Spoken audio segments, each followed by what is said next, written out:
السلام علیکم، آپ دیکھ رہے ہیں کیا ہم تیار ہیں. میں ہوں رضوان رئیس خان، میرے ساتھ میری کو ہوسٹ ہے فیضا شکیل. کیا ہم تیار ہیں کہ پہلے میں آپ کو بتا دوں بات کہ یہ ایک سیریز آف پروگرامز ہے. پاکستان جن مسائل سے دو چار ہے ان کے بارے میں ہم ڈسکشن کرتے ہیں، اس سے بلاتے ہیں اور یہ پتہ کرنے کی کوشش کرتے ہیں کہ کیا ہم واقعی تیار ہیں ان مسئلوں کو حل کرنے کے لیے. آج کا جو موضوع ہے وہ ہے انوائرمنٹ. پاکستان میں کافی زیادہ انوائرمنٹ کی چیلنجز آج کل سامنے آ رہے ہیں، ان پہ ہم بات کریں گے. پالیسیز کی بات کریں گے. 18ویں ترمیم سے ہونے والی جو اس وقت کوشچن مارکس ہیں انوائرمنٹ کمیشن پہ، اس کی بھی بات کریں گے. پلاننگ نہیں کی گئی، جو دیگر مسائل ہیں، پانی کا مسئلہ ہے، ویسٹ کا مسئلہ ہے، درختوں کا مسئلہ ہے، بہت سارے مسائل کا سامنا پاکستان کر رہا ہے. اس پہ ہم مزید بات کریں گے اپنے پینلسٹ سے. ان سے آپ کی اب ملاقات کراتے ہیں. جی ناظرین، ہمارے ساتھ تشریف رکھتے ہیں ڈاکٹر سمیع زمان صاحب، جو مختلف حیثیتوں میں کام کر رہے ہیں. انوائرمنٹل ایشوز پہ بہت زیادہ گرفت ہے ڈاکٹر صاحب کی. آپ کے ساتھ تشریف رکھتے ہیں جناب جاوید علی خان صاحب، منسٹری آف انوائرمنٹ کو ریپرزینٹ کر رہے ہیں، ڈی جی ہیں. آپ کے ساتھ ندیم عارف صاحب ہیں، جن کا اپنا تعلق بھی ایک انوائرمنٹل کنسلٹنسی سے ہے. آپ کے ساتھ تشریف رکھتی ہیں جناب نرگس لطیف صاحبہ، جو کہ مینیجنگ ٹرسٹی ہیں گل بہاؤ، ایک این جی او ہے اور اس کا بھی بہت وائڈ کام ہے انوائرمنٹل ایشوز کے حوالے سے. ہمارے ساتھ لاہور اسٹوڈیو میں بھی ایک گیسٹ موجود ہیں، اظہر الدین صاحب، جو کہ ریپرزینٹ کر رہے ہیں اگین ایک اور کنسلٹنسی کو، انوائرمنٹل ایشوز ہیں. ہم سب آپ کو خوش آمدید پہلے تو کہیں گے، اور پھر سوال جو کرنا چاہیں گے وہ یہ ہے. ڈاکٹر صاحب، میں آپ سے شروع کرتی ہوں. اگر پاکستان اس وقت جس نہج پر ہے، مختلف قسم کے چیلنجز ہیں، سب کو معلوم ہے، جس میں صحت، صاف پانی، آب و ہوا، بہترین سہولتیں زندگی کے متعلق، ہمیں اس وقت لگتا ہے کہ کچھ بھی حاصل نہیں ہو رہا. اگر ہو رہا ہے تو بہت مشکل زندگی ہوتی چلی جا رہی ہے. ایک تو عمومی صورتحال آپ ہمارے ناظرین سے شیئر کریں کہ اس وقت ہے کیا؟ دیکھیے، جہاں تک ماحول کا تعلق ہے یا انوائرمنٹ کا، وہ تو اس میں تو کوئی شک نہیں کہ جتنا بہتر پہلے تھا اتنا اس سے باقاعدہ طریقے سے سسٹمیٹک ڈیگریڈیشن آ رہی ہے، اور ہر چیز جو ہے وہ بد سے بدتر ہوتی جا رہی ہے. لیکن جہاں تک اس کا تعلق ہے کہ ہم لوگوں نے کوششیں نہیں کی، نہیں، ہم نے کوششیں کی ہیں. ہم نے بہت اچھے لاز بنائے ہیں اور ہمارا لیجسلیشن ورک بہت اچھا ہوا ہے، دنیا میں کہیں سے بھی کمپیئر کیا جا سکتا ہے. اور اس کی ایک خوبی یہ تھی پورے انوائرمنٹل پروٹیکشن ایکٹ میں بھی کہ جتنی بھی چیزیں اس میں ہوئی ہیں اور این ای کیو ایس وغیرہ بھی، تو وہ سب جو اسٹیک ہولڈرز تھے انہوں نے خود بنایا تھا. لہذا ان کا تو وہاں تک یہ ہے کہ ان کا اپنی ول بھی موجود ہے اور ان کا ارادہ بھی ہے.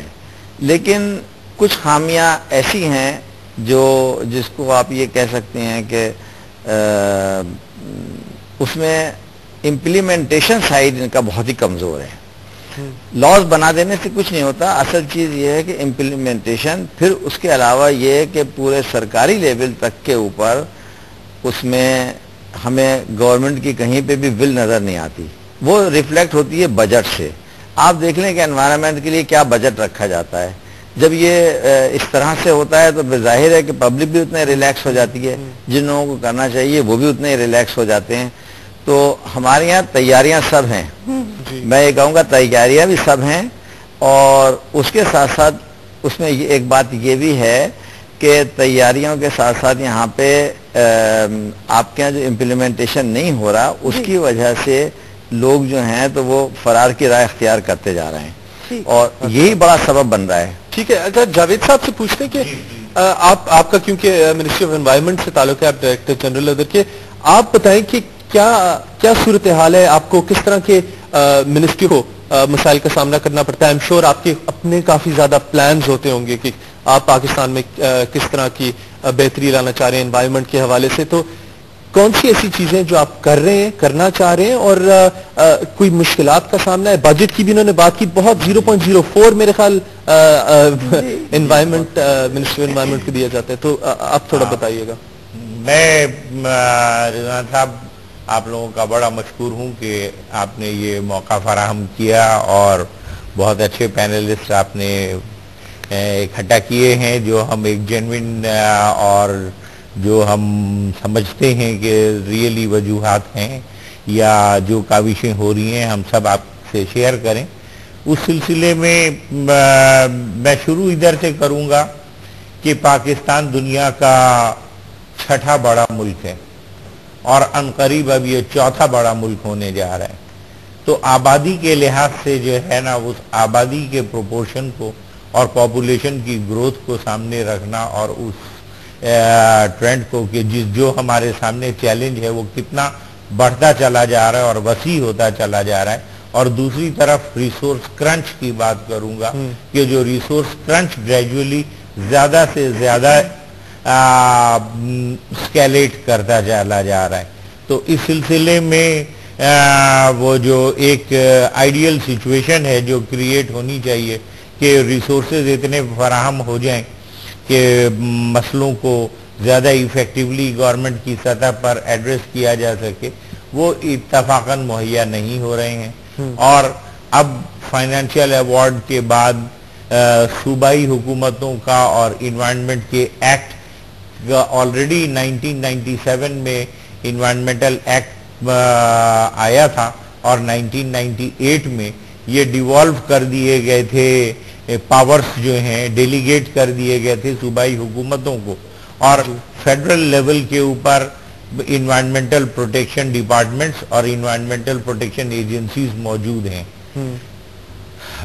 جو دشواری مجھ کو نظر آ رہی ہے کہ امپیکٹ اتنا سگنیفیکنٹ نہیں ہے، اس کی بنیادی ایک وجہ میری سمجھ تو یہ آتی ہے کہ جو لوکل گورنمنٹ سسٹم ہے یا تھرڈ ٹیئر آف گورننس ہے، یا تو وہ انتہائی ویک ہے یا ایبسنٹ ہے یا فریجائل ہے یا نان پرفارمنگ ہے۔ اس کی وجہ سے چینج جہاں پر آنا چاہیے، جہاں پر کہ لوگوں کو صاف پانی مہیا ہو، لوگوں کو ہمارے مرکزی حکومت کی لیول پر پالیسی بنانا، قانون بنانا اور فارن اسسٹنس سیکیور کرنا اور اس طرح کی چیزوں میں کوارڈینیشن یعنی facilitation and enabling environment create کرنا، یہ ہم اپنا مرکزی رول سمجھتے ہیں۔ اچھا جاوید صاحب، سید ندیم عارف صاحب کی طرف چلتے ہیں۔ آپ بتائیں کہ کیا پکچر آپ دیکھتے ہیں آج کل انوائرمنٹ کے حوالے سے پاکستان میں؟ ہم سولوشنز اور پرابلمز کو آئیڈینٹیفائی ابھی کچھ دیر میں کریں گے، بٹ ایک پکچر آپ کیا دیکھتے ہیں؟ دیکھیے، اوور آل جو انوائرمنٹ کی سچویشن ہے وہ ڈیگریڈ ہوئی ہے۔ میں اسی پوائنٹ کو آگے لے کے چلوں گا جو ابھی جاوید صاحب نے اٹھایا تھا، پاپولیشن کا۔ Population is it's exploding not increasing. 6واں بڑا ملک ہے، 4تھا بڑا بننے جا رہا ہے، ریسورسز ہماری وہی ہیں، وہی آپ کسی سیکٹر میں چلے جائیں، you take an example of transport, آپ کے پاس وہی بسز ہیں، شاید ان کا تھوڑا بہت شیپ چینج ہو گیا ہو، بٹ مور اور less you have got the same resources available with you. ہم نئی ریسورسز کو جنریٹ کرنے میں ناکام رہے ہیں، اور میرے خیال اس میں سب سے بڑا ہاتھ پلاننگ کا ہے۔ Proper planning side by side ہوتی، ہمیں ریسورسز اپنی جنریٹ کرتے رہنا چاہیے تھا، keeping in view the increase in population. تو آج یہ شاید پرابلم ہم فیس نہ کر رہے ہوتے۔